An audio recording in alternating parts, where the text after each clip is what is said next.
This is Washington, D.C., and in the files of the Central Bureau, there is a story so strange in its implications that it defies ordinary classification. It is the story of a handful of people who, in the course of one desperate night, held back a wave of panic and pandemonium. It began after sundown, time 7:15, as Flight A Coast Patrol from Travis Field was returning to base. When the nightly Air Force transport pointed north toward Japan via the Great Circle route.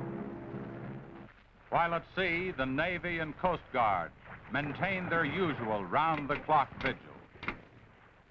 And from the equator to the Arctic, the radar network swept the skies with eyes that never sleep. Time, 7:19. An unidentified object was picked up 200 miles southwest of Point Barrow, Alaska. 7:27. Unidentified object confirmed at Fairbanks, Alaska. Heading south-southeast, 170 degrees. Height, 75,000 feet. Estimated speed, 5,000 miles per hour. White warning. 7:39. Unidentified object 200 miles due west of Vancouver, British Columbia. Course 170 degrees. Height 60,000 feet. Estimated speed down to 3,600 miles per hour. Yellow warning. 7:54. First interceptor flight airborne. Point of interception, 80 miles due west of San Francisco, California. 7:55. Unidentified object past point of interception. Red warning. 8:11. Morro Bay, California. Height, 50,000 feet. Estimated speed, 2,000 miles per hour. 8:15. Santa Monica, California. Height, 10,000 feet. Speed, 1,200 miles per hour. 8:18. All traces of unidentified object gone. Red warning lifted. By 8:25 at the Los Angeles branch of the Communications Commission, reports of strong interference with radio and television reception began to pour in from the beach area. The monitors went to work immediately. Mobile units were ordered to converge on the vicinity of the disturbance. Pinpoint direction-finding devices began to trace the trouble to its source.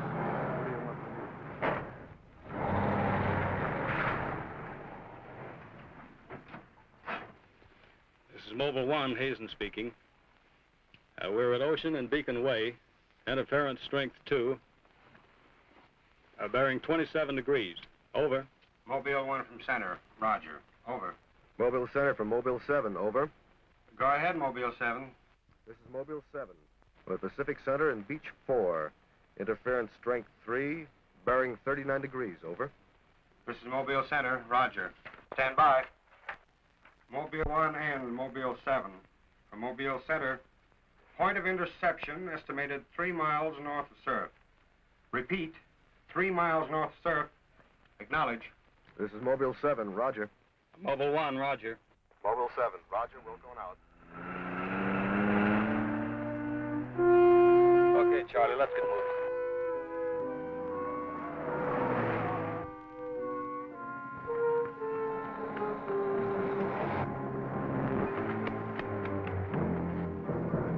Yes, what is it? Take me to a phone quick. I need an ambulance. What's the matter? My husband and Pete out there in the picnic grounds just above the beach, they've been hurt. Well, this is the communications car. I'll phone it in from here. I'm Mobile 1 to Central, over. Did you make that out, Charlie? Not a word. I'm Mobile 1 to Central. I can't reach you. Repeat. They must be getting us all right. I'm Mobile 1 to Central. Have an ambulance sent to beach at Surf. Emergency. 2 men hurt. Acknowledge. Roger and out. I'm sure they'll be here soon now. Tell us what happened. Oh, this man, he just kept coming at us. It was awful. Who? I don't know. He was wearing a suit like a diver. Hurry, please. They're hurt. Charlie, you better wait here. I'll go down and take a look.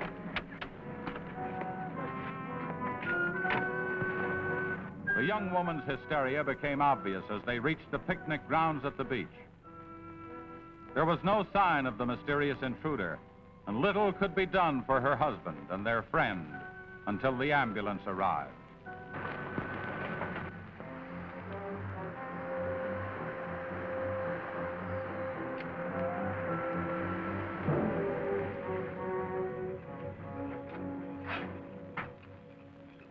Hi, fellas. How are you doing? Oh, we're just taking another reading now. What happened down there? The police took the girl and one of the guys to the station. What about the other one? Well, he's on the way to the morgue. That was her husband. You're right on the button, Charlie. 44.7. Report back to Central if you find anything else. All right. Charlie, grab that portable and check the beach, will you? Got it right here. I'll pick you up right here in about an hour. Where are you going? Police asked me to drop by the station and sign a report. I'll see you later. If you don't, you know where to look for the body.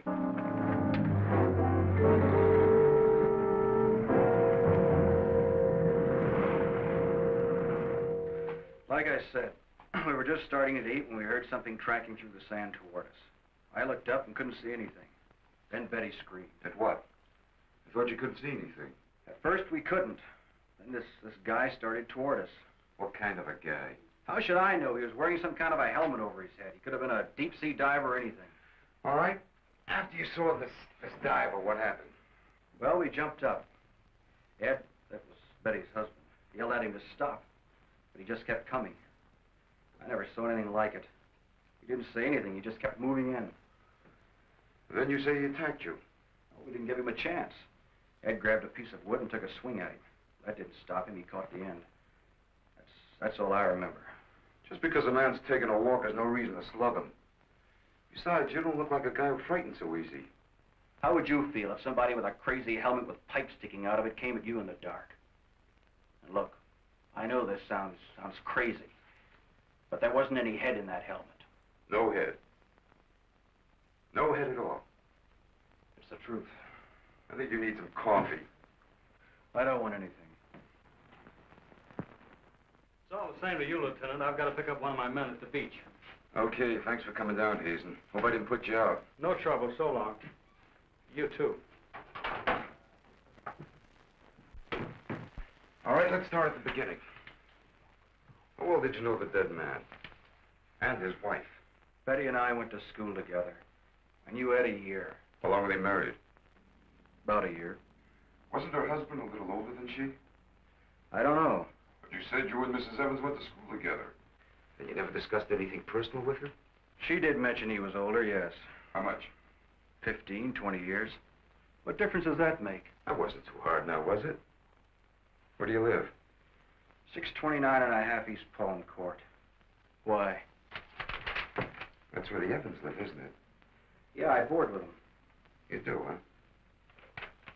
Now, Mrs. Evans is a good-looking woman. What are you trying to say?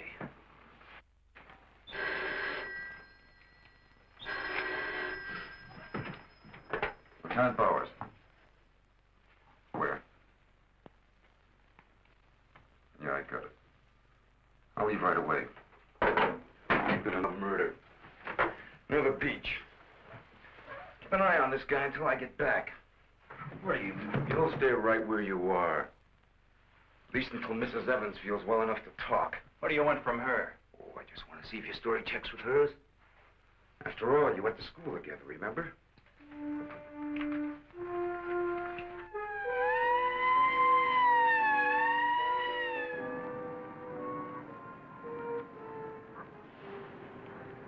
You say there were no witnesses, huh? None yet.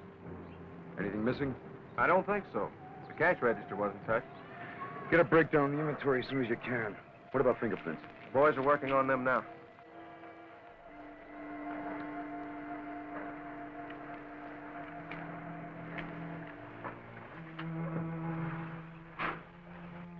late. What kept you so long? The lieutenant asked me to hang around a while. Well, what's the score? Looks like one of those things. Pretty girl, older husband, young boarder. Kid claims some guy without a head knocked the old man off. You don't say. Anything else? Yeah, he had a diver's outfit with horns. No. He's going to have to do better than that. How are we doing? I took a reading about 10 minutes ago. The radiation is going out with the tide. What about the radio phone? It's working fine again. I just got a call from Central.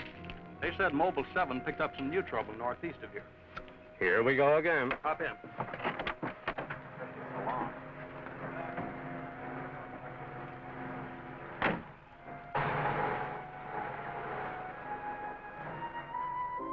Who reported this murder? There he is there. He lives next door. His name's George Nelson. Hey, Mr. Nelson. Yes, sir. Come here, will you? I'm Lieutenant Bowers, homicide. You found this buddy? That's right. He must have just locked up for the night when this happened. How do you know that? Well, he usually does around this time. What were you doing here? I was sitting home watching the fights on TV, and all of a sudden the thing started acting up. What has that got to do with it? Well, you don't know the set. You know, it wouldn't work at all when I came home to supper. Then all of a sudden it cleared up fine. So I thought, well, I'll get set to look at the fights again, and all of a sudden out it goes again. So I thought maybe the battery station down here was overcharging the circuit, and so I came down to take a look, that's all. Hey, don't you ever quit work? What's up this time? Another murder? What are you doing here, Hazen? Same as before. Still trying to track down that signal interference. Hey, does that stuff work on TV, too? Well, it has been for hours. What'd I tell you? What's the matter?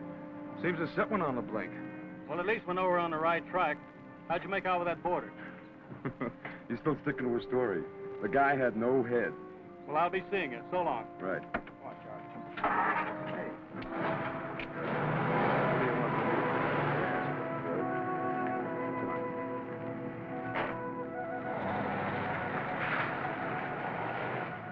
And so the communications team resumed its mission to track the mysterious interference to its source. Via accurate readings taken at regular intervals by stationary and mobile units, it was determined that the disturbance was moving in a northeasterly direction. By 10:34, Mobile Center had pinpointed the disturbance at the edge of the Huntington oil fields. Units 1 and 7 were instructed to close in.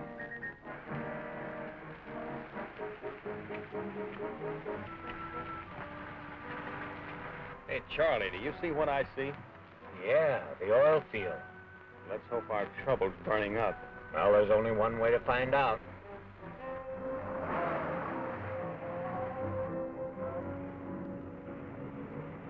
Look, Sarge.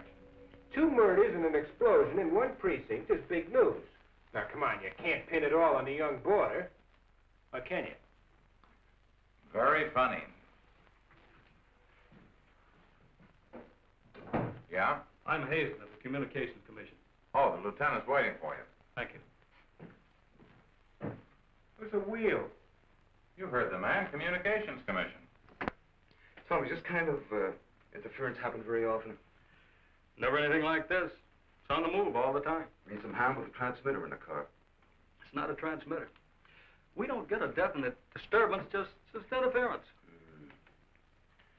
Then you have no idea of what it is, huh? Not yet. How are you making out? Not so good. You were here when I questioned that boy about the murder at the beach. Did you get anything more out of it? Yeah. Come on with me. You might want to see this.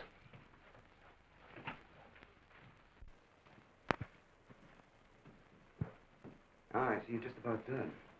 Thanks, you can go now.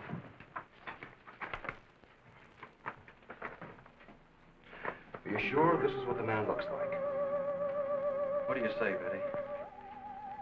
Well, just about, only I think the tubes were a little lower down. And you still insist there was no head inside the helmet? I'm positive there wasn't.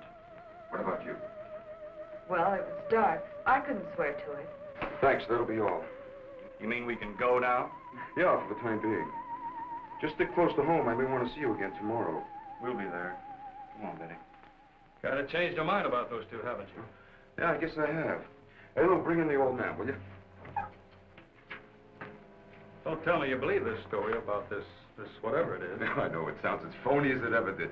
But, oh, sit down, will you please? You're the, watchman at the Huntington oil fields? Oh, yes, sir. I've been with the company for over 22 years, sir. Yeah. Will you tell Mr. Hazen here exactly what happened? Well, sir, like I said before, I was just closing the gate for the night when I saw this fella coming up. I was never so scared in my life. Yes, go on. Well, it wasn't the man so much as the suit he was wearing. Well, he wouldn't stop when I hollered at him. He just pushed his way right in there through the gate and walked right up to the tank. Now, you carry a gun? Did you try to stop him? Oh, well, he was much too close to the tank. I was afraid to shoot. So I thought I might call for help. And just as I got to the shack, the tank blew up. Oh, you should see the sight. Yeah, sir, can you give us a description of this man? How would you say he was dressed? Well, sir, like I said before, he wore a sort of pliers, not outfit, with a helmet attached to it. How tall was he? Oh, he was a giant of a man. And he had tubes sticking out of that thing, that helmet he wore. Can you tell us what his face looked like? Huh. Well, sir, though he got pretty close to me, I could swear the man had no face. Now, if you saw this man again, would you recognize him? I mean by his outfit.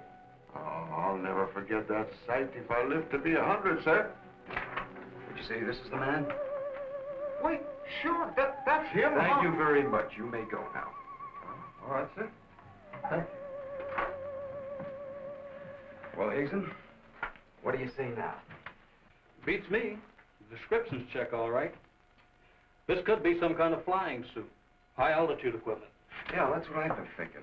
Well, how do you explain that stuff about the missing head? No, we can discount that. These people were frightened. It's night. Nobody really took a close look at it. I guess you're right. But whoever he is, that outfit doesn't look like one of ours. Of course, he could have been dropped by parachute. You mean sabotage? I think we better wire a report to Washington, see what they say. You can use our teletype. I'll tip off the LA police to be on the lookout for something unusual. Hey, wait a minute. What about the press? Oh, I don't think they know too much now. We better keep it that way for a while at least, till we find out whether our friend is still around here. Well, if he is, I think we can find him for you. My hunch is that he's carrying something around that's causing all this disturbance, whether he knows it or not.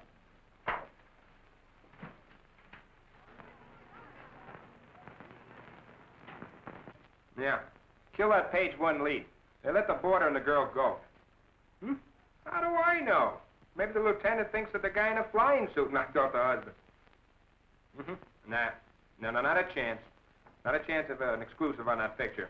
They're making a blanket release in the morning. Oh, there's a guy from the Communications Commission in there now. Yeah, I'll call you back later if there's anything new. Okay.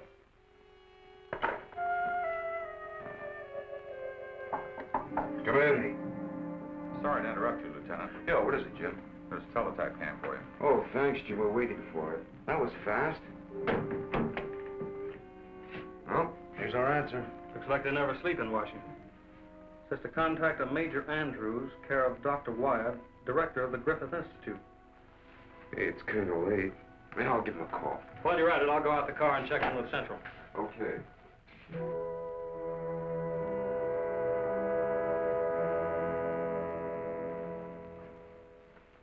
Well, that's the story up till now. We got in touch with Washington. They told us to contact you here. Very interesting. What do you think, Doctor? When I see something like this, I understand why you gentlemen might have thought sabotage was involved. Lieutenant, are you sure there were no traces of this saboteur, this X-man, found after the explosion in the oil field? Fire department went over every inch of the area. Didn't come up with a thing. Well, then there's a strong possibility that he might have perished in the explosion itself. I doubt that. We're pretty well convinced this man is carrying something that's responsible for all the signal interference. According to the last report I got, there was a definite disturbance about 3 miles east of the oil fields, sometime after the explosion. Well, then if he's alive, you should be able to keep an accurate check of his whereabouts. Not that easy. As a matter of fact, we lost contact about 3/4 of an hour ago. Maybe you realized you were trailing him and got rid of whatever he had that was causing the disturbance. In that case, there's nothing much my department can do to help you. I guess it's up to us. Unless you have some suggestions. Well, let me think out loud for a minute. It might just be that what we've been talking about so far, and this phantom, as we'll call him, ties in with what the doctor and I have been discussing. That is very possible.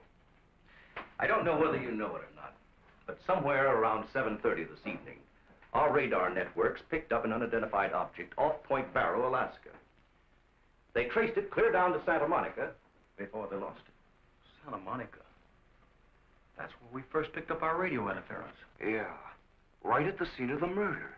Well, then, if all these things tally up, we've got some idea of how our man got here. You mean that he came in some plane?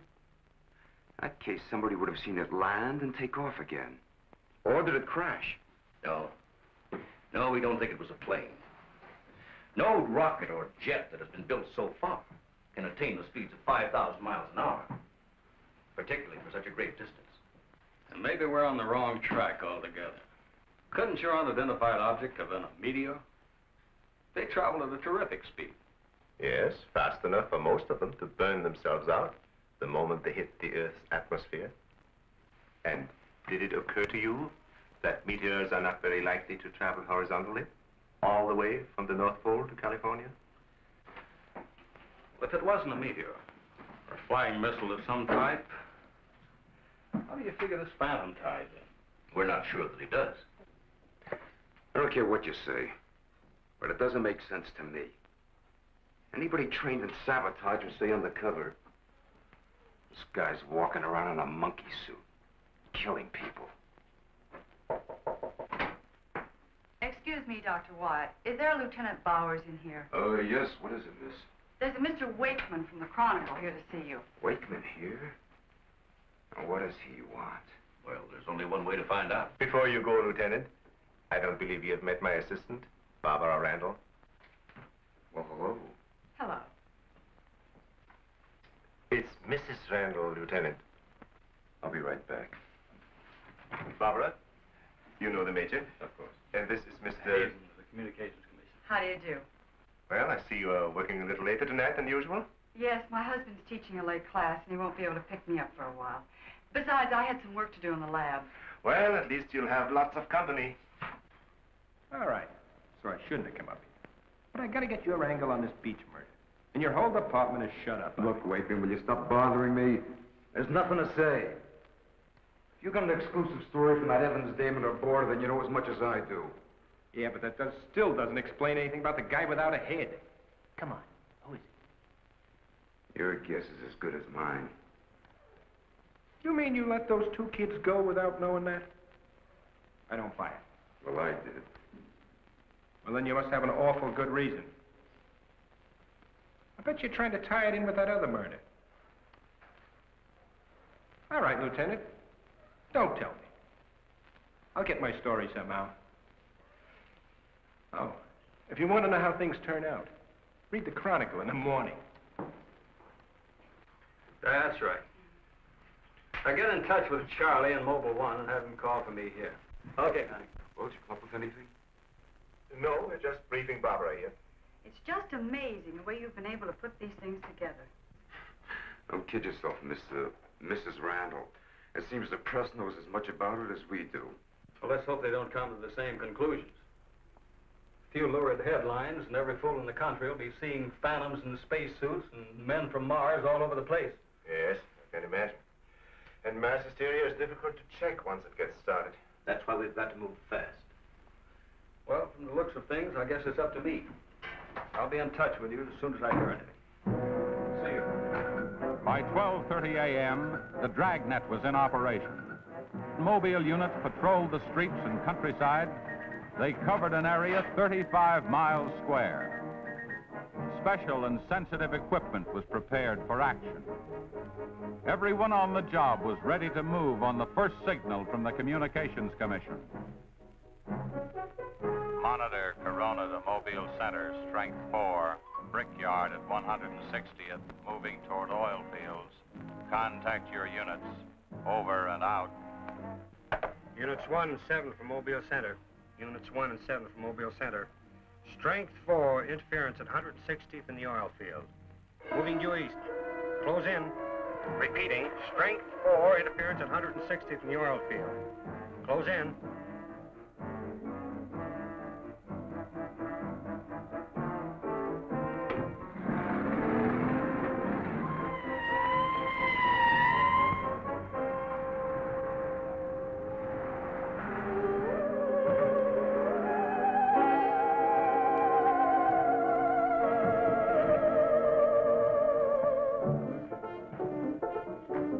you here, Joe? Just got here, trying to set this up. What gives, Hazen? It's in this area, all right. I brought the Geiger counter. Thank you, Doctor. Quite a walk over those oil fields. Well, it doesn't register as far as the oil field. I think we'll do better if we split up, man. Right, Lieutenant. You two go that way. Lieutenant, out here. Vince. Joe, you follow him. Come on, Doctor. And you? Oh, forget it.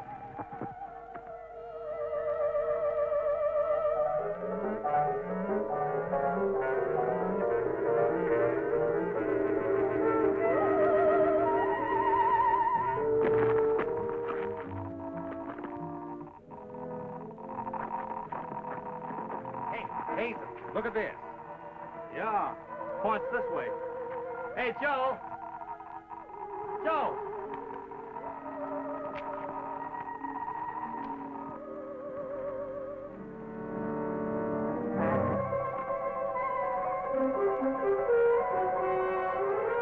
Hazen! Hey, Hazen! 603! Going strong. That's it, Doctor.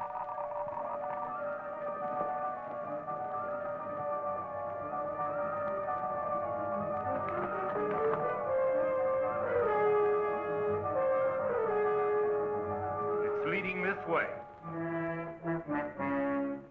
Come on.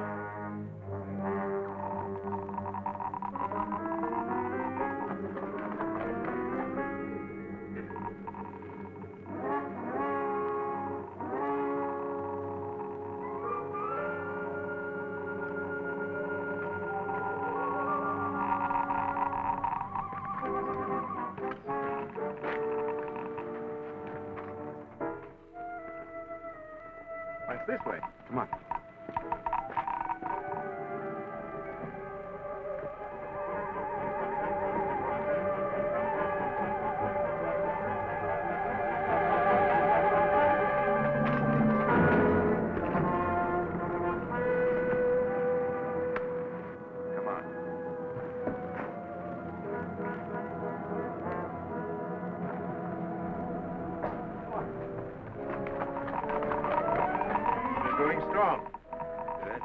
That's right. Checks with me. Sure does. He's here. We saw him. There he goes. Come on! Vince. It's gotta be around here somewhere. Yeah, we gotta get on the roof. Vince, go get a ladder. Look out! Let's cut him off! Come on. Around here.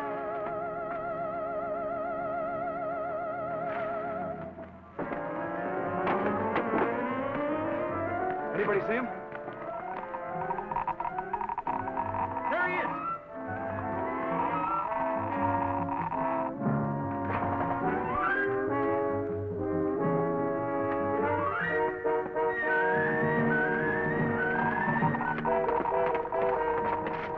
Got him now. We'll give you 10 seconds to come out of there, starting now. 1, 2, 3, 4, 5, 6, 7, 8, 9, 10. We're going in. Help you guys cover the door. Come on.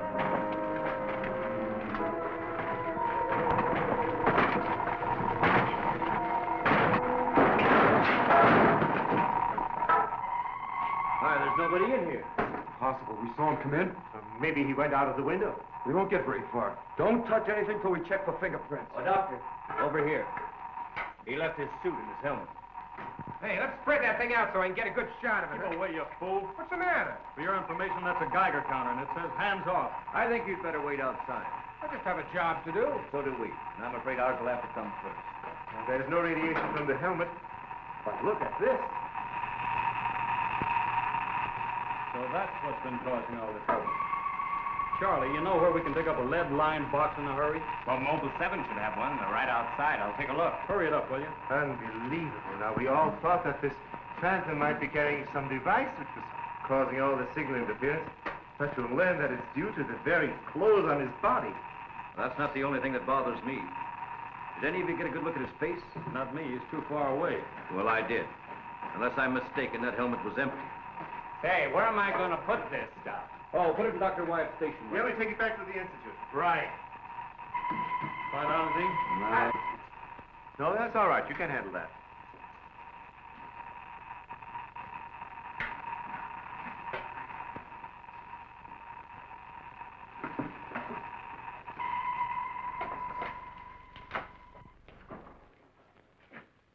Any luck? Not a sign of him. Boys are still searching the grounds. For what? Nobody knows what he looks like without that outfit. I'll bet on that, Major. Reporter got a flash picture of him, and I just happened to borrow that film. It's on its way to headquarters right now to be developed. Good. Send us a print as soon as you can. Sure. Lieutenant, are you sure you don't want to come with us? We want to make a few tests at the lab. I'd like to, Doctor. But you know the situation. I gotta get that guy. Let me know how you make out, will you? Yeah, we'll do that, sure.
We were just on our way home when we saw you drive in. Good evening, Barbara. Hello, Bill. I see we got here just in time. Anything new?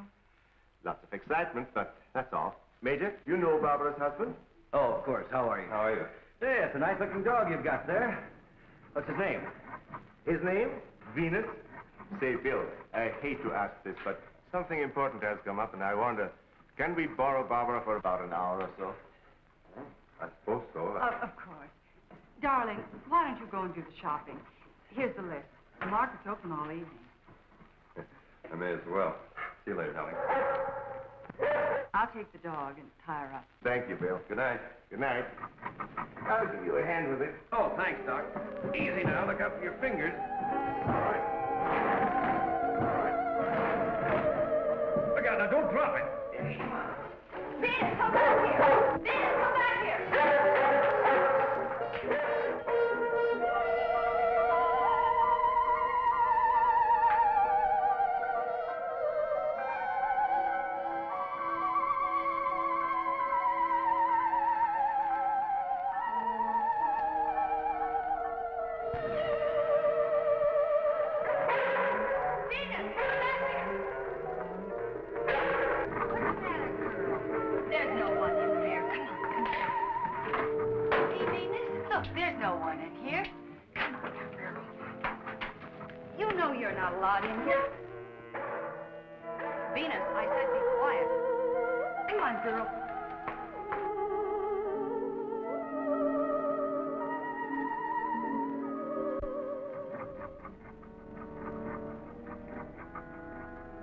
Now, you stay right here, Venus, and I don't want to hear one sound of it.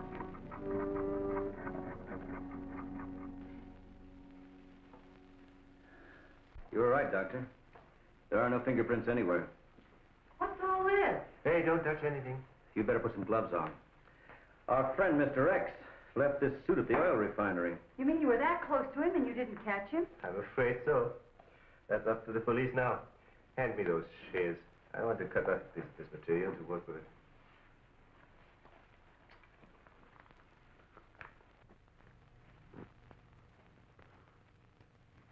Say, you better have those sharpened. But I just bought them. All right. Here, try this knife.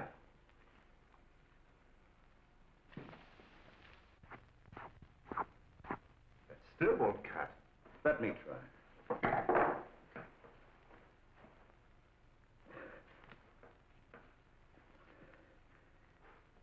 This stuff is tougher than nylon.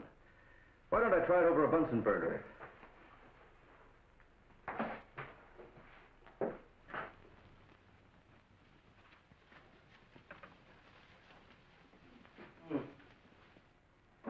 It doesn't burn either. Let's take a look at it under the microscope. Look, it's magnetic. Magnetic? Here, I'll... Radioactive. And apparently indestructible. Thank you.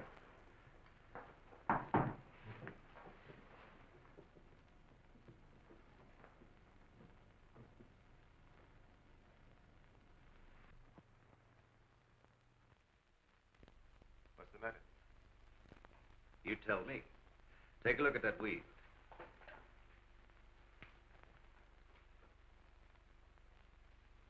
What weed? There is none. This material is one solid mass. May I see it?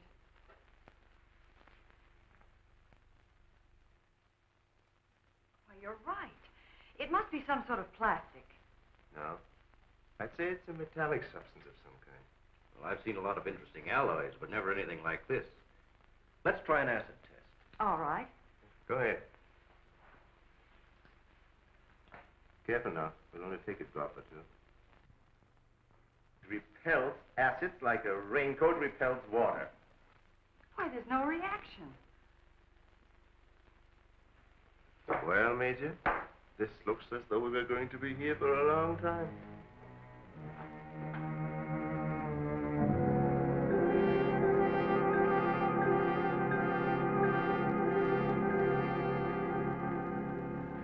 Now we have it. The helmet is not radioactive. The suit is. There is no doubt. This spacesuit is conditioned to function above 63,000 feet, where human blood would boil, resulting in the body expanding to twice its size. And death, of course. I know. And it must withstand pressure and counterpressure. Also, it must be so supercharged it can function in thin atmosphere. Now, let's see what it is that is left in its breathing apparatus. Well, how are you doing? The gas from the helmet tank breaks down to 11% methane. Ordinary marsh gas? What's the rest of the formula? No, that's where I'm stuck. I can't figure it out. It just doesn't respond to any of the usual tests. Well, how could anyone exist on that combination of gases? You and I couldn't. But apparently someone can. Doctor, are you trying to say that our X-Man doesn't breathe oxygen and hasn't the metabolism of a normal human? I really don't know. From what we've seen, he has some physical characteristics which make him appear human. But added to them is this fabulous radioactivity that none of us could stand. I am puzzled.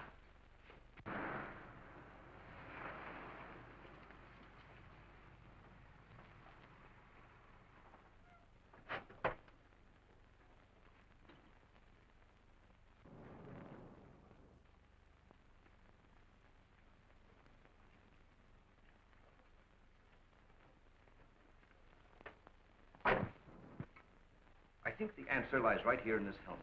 Obviously, he needs it to survive. Otherwise, he wouldn't have risked wearing it where he was sure to be recognized. As it is, he only took it off when he was cornered. But if what you say is true, how can he exist without it now? Let me put it this way. It's like a patient in an iron lung. Sometimes one can be removed for hours at a time without any ill effects. Exactly. And I think the same principle applies here. And that means sooner or later, he has to get his breathing apparatus back or die. I don't understand. Well, I've got an idea. If we were to return this whole outfit to where he left it, he might be tempted to come back for it. Dr. Wyatt speaking? Yes, he's here. No, thank you. Hello, Major. Still at it, huh? Mm-hmm. No, we haven't got a thing, no. The picture? Yeah, hold on. He says the picture the reporter took of our man didn't come out. I was afraid of something like that. The radioactivity must have burned the emulsion. Hello. No. No, we didn't find any fingerprints at all in his clothes. Did you find any? Oh, too bad. Hello? Will you wait there, please? We don't know what to make of this either. Have you heard from the communication boys yet? Well, let's hope they turn up with something. Major, excuse me. Hold on a second. Yes? It's Mr. Wakeman of the Chronicle. He insists upon seeing you. He does? Where is he? I told him to wait in the lobby. Good. Hello? And it's our friend from the press is here.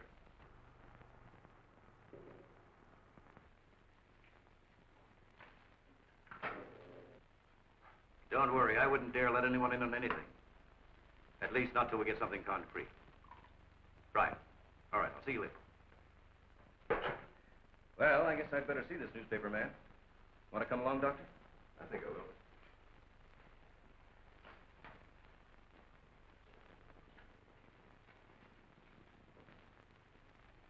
Oh, hello. Remember me? Certainly, yes. Nice lot of gadgets you got here. We think so. What's on your mind? Well, I was wondering if you might let me take a couple of pictures of that suit you brought up here. I'm sorry, we can't do that. Oh. Well, now, look, I got a wonderful picture of the guy running in the shack, and the lieutenant stuck his nose in my business, and what do I get? A blank.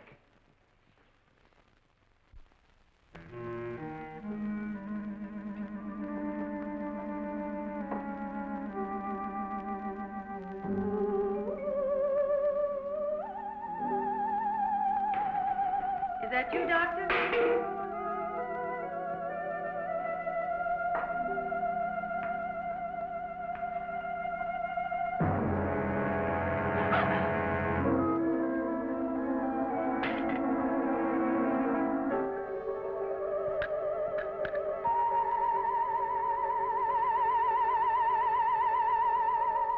Well, you must have some lead on this guy, otherwise you wouldn't have brought that suit up here. Well, let's just say we were curious.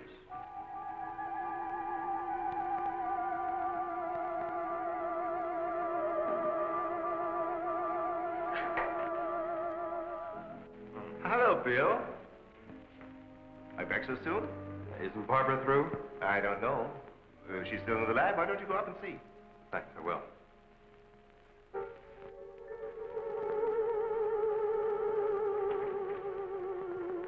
Barbara?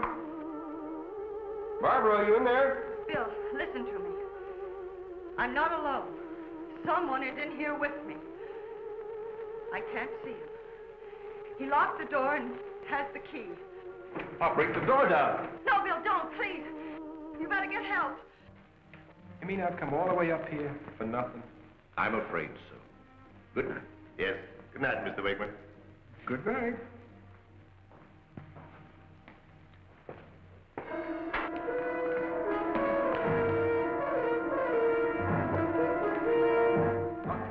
Major, come quick. What's the matter? What's the matter? Where's Barbara? In the lab. The door's locked and there's someone in there with her.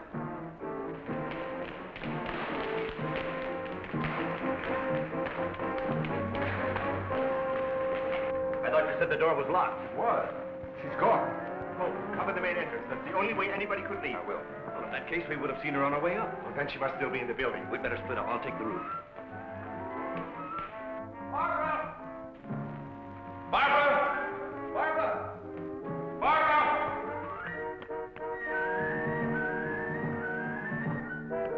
Barbara! Barbara! Where are you? Barbara!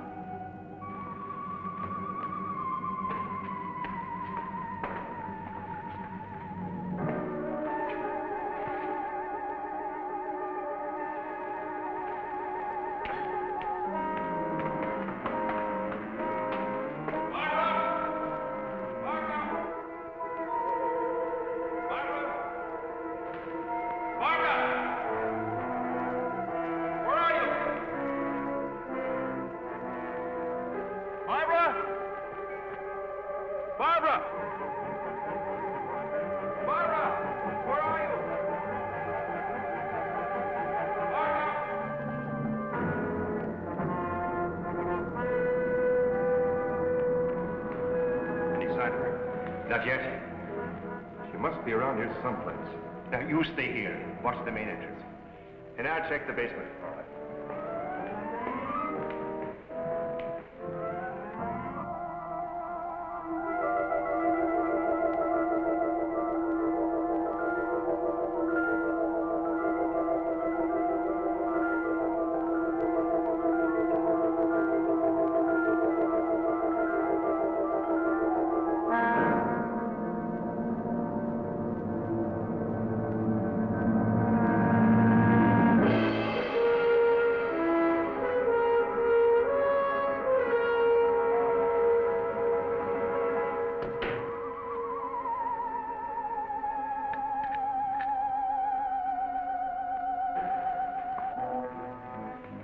She's not up there. Where's the doctor? He went down to the basement. Here he comes. You didn't find her? No. I'd better call the police. But there's no telling what could happen to her in the meantime. Now, take it easy. We're doing the best we can. But she said she was locked in, and she couldn't see who did it. Can you explain that? No. Not yet.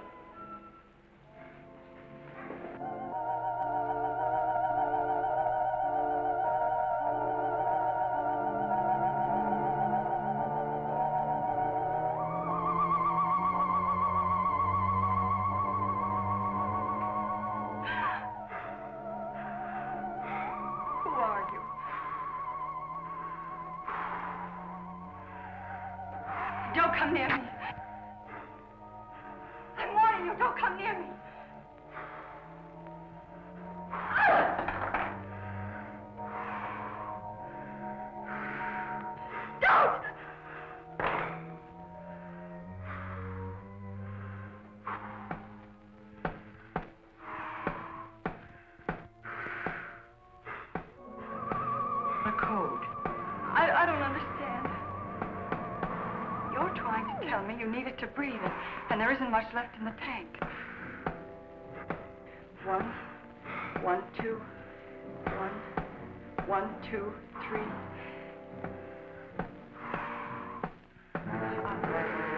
I'll write it down.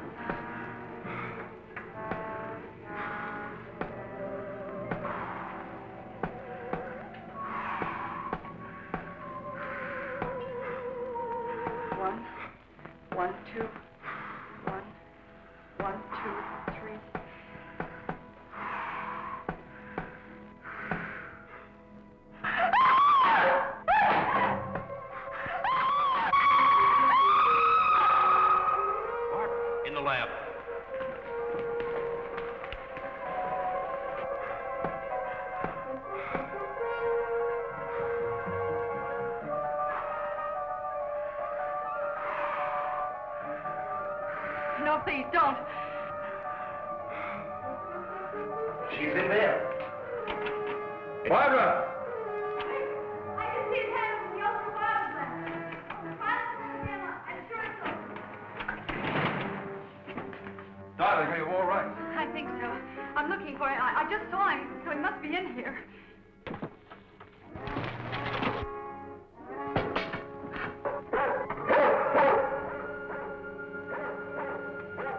Steady feet to the ground.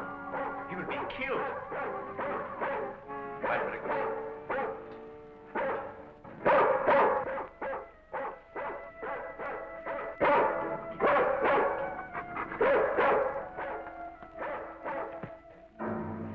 It was frightening.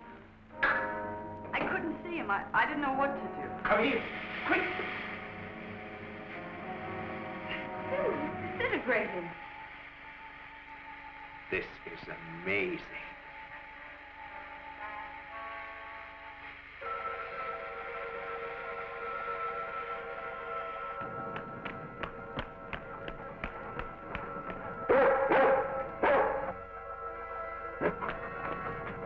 Now, quiet down, Venus. Quiet down.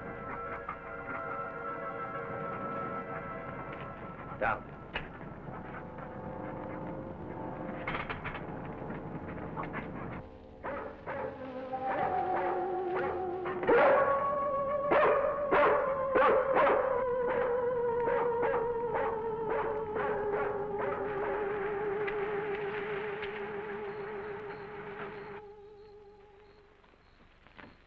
Mobile Center for Mobile 1, come in, please. This is Mobile Center. Go ahead. Get hold of Major Andrews or Dr. Wyatt at the Institute.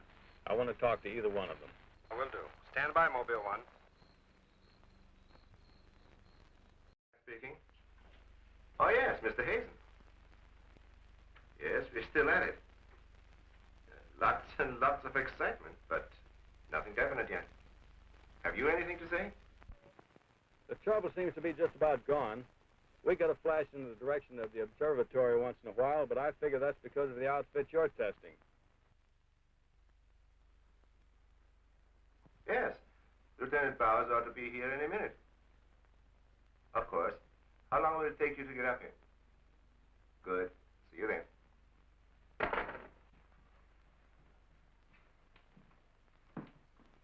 Thank you, gentlemen.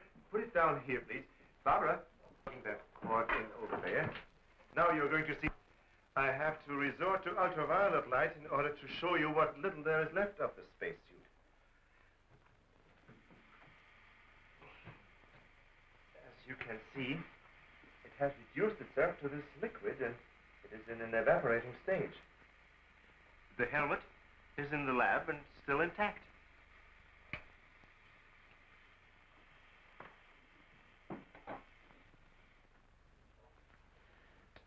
This is amazing. All the radiation in this suit would, well, it'd be fatal to a normal human being wearing it. Of course. And furthermore, our respiratory system could never simulate gases such as we have found in that breathing device. Well, then we have to assume our so-called X-Man carried his own atmosphere with him. Excuse me. But as a matter of curiosity, why do we refer to this thing as a him? I thought it was invisible. Under normal conditions, yes. Yet, Mrs. Randall did see the imprint of a large foot and a masculine hand under ultraviolet light. How do you explain that? I don't know, but the human body is composed of various elements with a carbon base. Like coal. Yes. Now, suppose we maintain the same chemical composition in the body of the X-Man, but substitute silica for carbon. Silica, that's glass. Exactly. Now, it is possible that the body with such a base, if it were subjected to an atmosphere foreign to its origin, might appear invisible to our eyes. Are you trying to say, Doctor, that we're not dealing with a human being? I didn't say that. On the contrary, all the evidence points in the opposite direction. Toward a superhuman with an intelligence far superior to our own. How can you tell?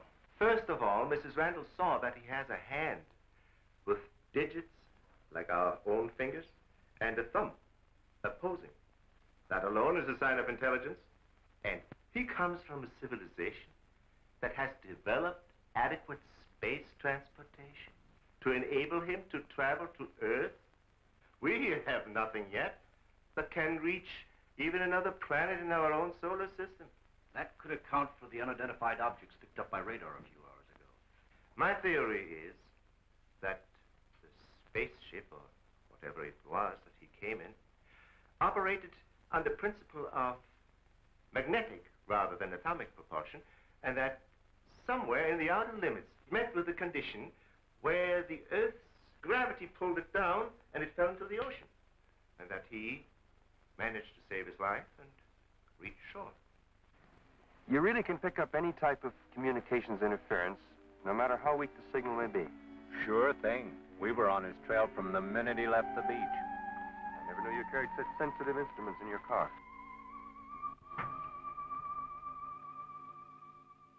What you told us is very interesting, Doctor.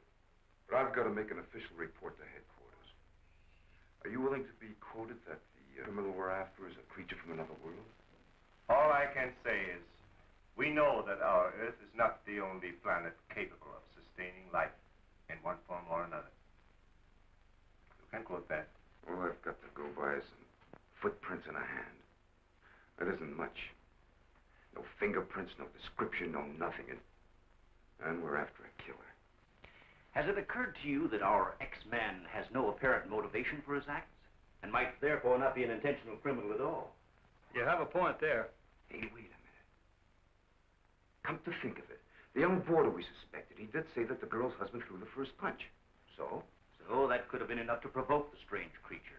And the same could have happened at the second murder. Sure. What about the fire in the oil fields? Evidently, our man sensed the presence of some gases, which he thought might be utilized in his breathing apparatus. Yeah, that could account for his presence at the oil refineries, where something went wrong, causing the explosion.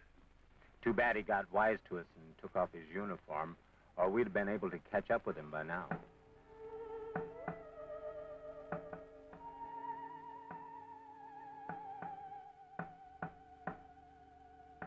No, he didn't utter a word. But I'm convinced he was trying to convey a message to me. He kept tapping out a code. I wrote it down. Let me see that, please. Doesn't make sense. Well, it may be based on some mathematical system we know nothing about. But he was trying to tell us something. Why did he run away?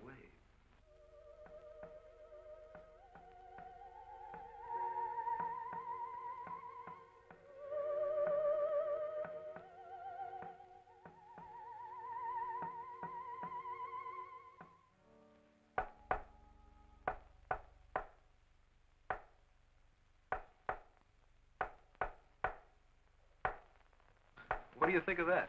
Hell, Hazen must be crazy sending out stuff like that. I guess so. Why don't you try and get a hold of him? Yeah.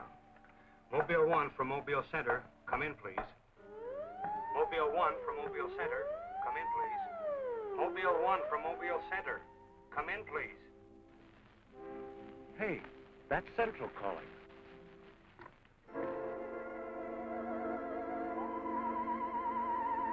You better stay here by the car. I'll go tell Hazen. Yes, Colonel Powell. Of course, I'll mail you a complete report first thing in the morning. Yes, sir, thank you. Oh, and I'm awfully sorry to disturb you so late at night. Right, good night, sir. He's around here, this invisible guy. He was in the car. How do you know? I was talking to Randall outside when I heard Central calling. Before I could get over to answer, I saw the door open and shut by itself. He's desperate. For all we know, he could be trying to send a distress signal to his home base, wherever that is. Well, let's hope he doesn't get through. We've got enough problems with just one of those guys. Well, at least we know he's around in the vicinity, and it's obvious what keeps him around. Of course. He's got to come back for what little gas there is left in his helmet. And when he does... Oh, please, the most important thing is to take him alive. If we can only make each other understand, there's no telling how much science can profit. I'll go along with that, Doctor. But I've got to make sure that once he's cornered, I'll be able to hang on to him. I think we're all agreed on that. All right, good, then we must see it from his angle. He's in an alien world. No doubt we are as frightening to him as he is to us. Now, the most important thing, then, is to keep calm at all costs and do nothing to provoke him. Immediately, a simple plan to trap the Phantom went into operation. All obstacles to his entry were removed. To erase any possible suspicion, the doors were left unguarded, and inconspicuous electric eye equipment was set up. All this was connected to a makeshift control board, which would immediately signal the exact location of the trespasser. Now, there was nothing to do but wait. The one road leading to the Institute was blocked off to make certain no outsider would upset the plans or interfere in any way. What's the big idea? Sorry, nobody's allowed through here. Who says so? Lieutenant Bauer's orders. Oh, is he up there? He might be. Well, you get word to him that Joe Wakeman of the Chronicle is here. Sorry, Bud, I can't leave. Oh, what about them over there? Hey, you over there. Me? Yeah. Aren't you the guy from the communications outfit? Didn't I see you down at the oil fields a couple hours ago? What of it? You got anything to do with this? Well, you'll have to ask Lieutenant Bowers about that. How can I if he won't see me? That's a good question.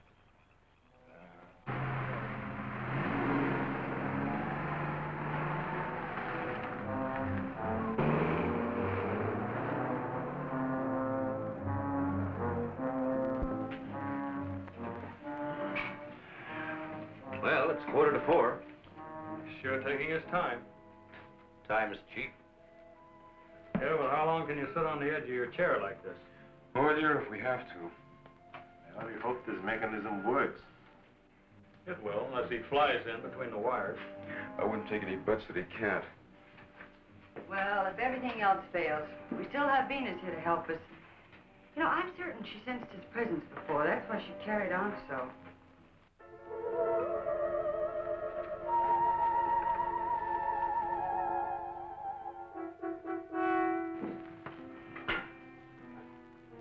What's the matter, Lieutenant? Is this thing getting you? Oh, no. I'm just thinking about public reaction to all this. I'll have to give something to the press by morning.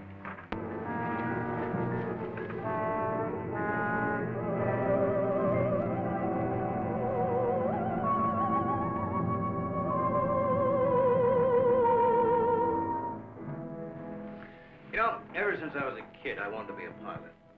Then after I got my wings and had 75 missions, I thought I'd seen everything. Now, after all this, I know I haven't seen anything. He's here. The back entrance. Let's head him off. Remember, now, take it easy. Don't crash.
Trying to do? Well, it's the reporter. Yeah, it sure is. What's going on around here? You guys crazy?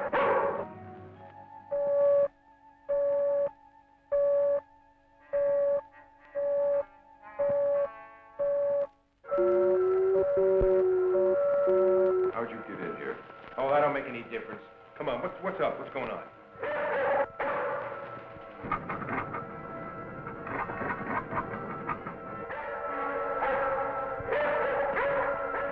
All right, Lieutenant, you better tell him. I'll reset the wires.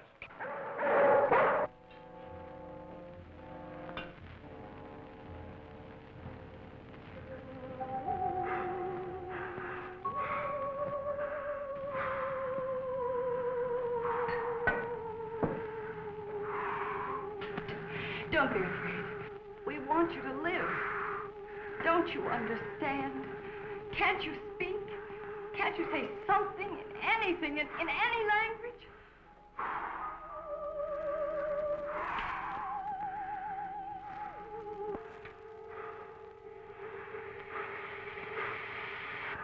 Listen, everybody.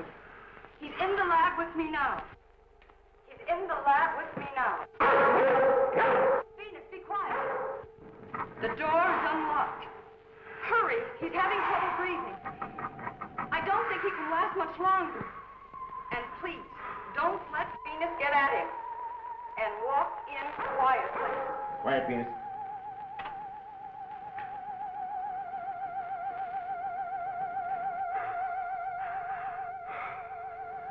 It's unbelievable.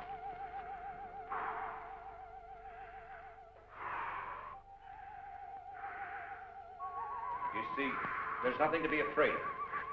Nobody wants to hurt you. I've tried to reason with him. I feel he understands, but he can't speak. Wait a minute, I'll try his code. I think I remember it right.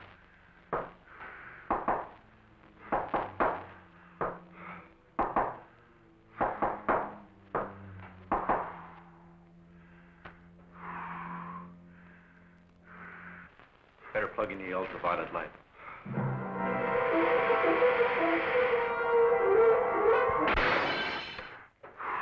Oh, you scared him.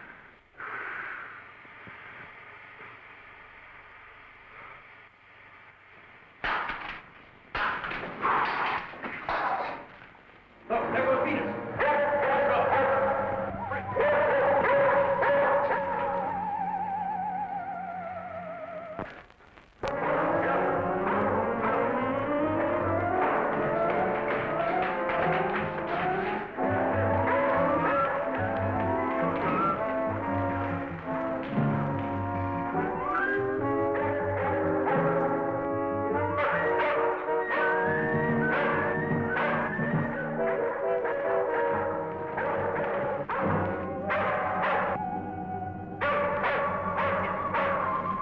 Look, Venus!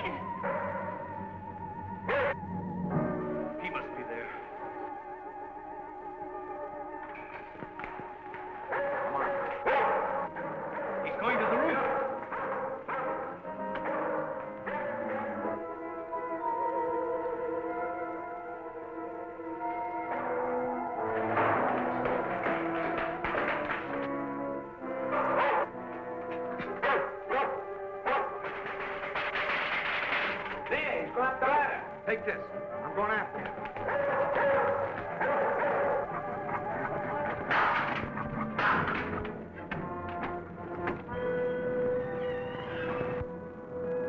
The door. In here by the big telescope.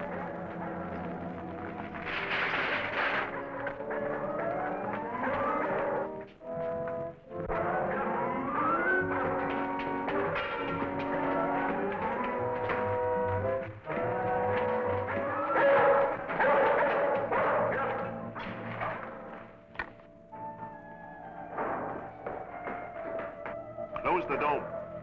The switch is over there.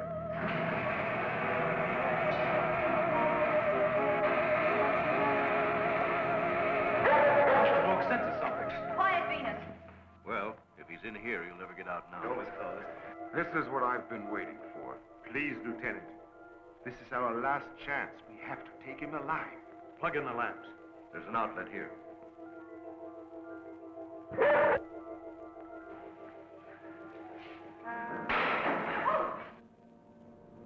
He must be up there.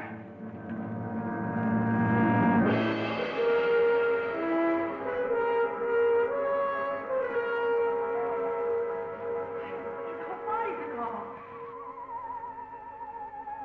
If I hadn't seen this with my own eyes. What do we do now? Stand back.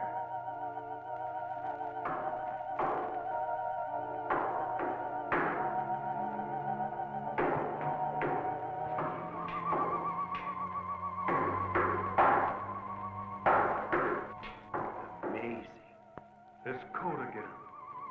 Look. He's trying to speak, but no sound is coming out of his mouth. Look at Venus. She acts as though she hears him. Yes. Dog can hear sounds that we can. His voice must be beyond the range of the human ear. Maybe he's screaming. He's suffocating. The glow, it's almost gone.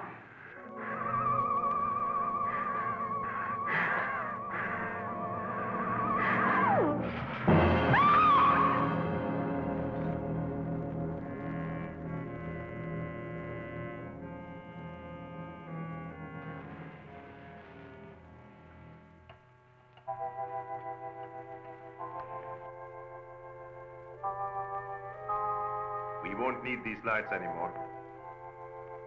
In death, he has become visible as a normal body.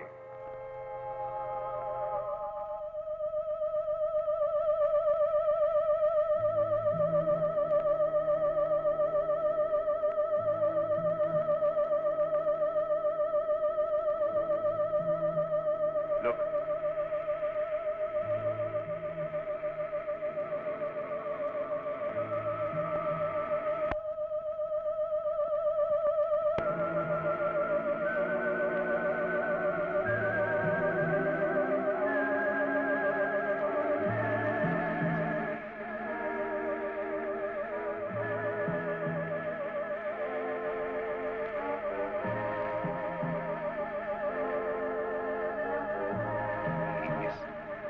Evaporating.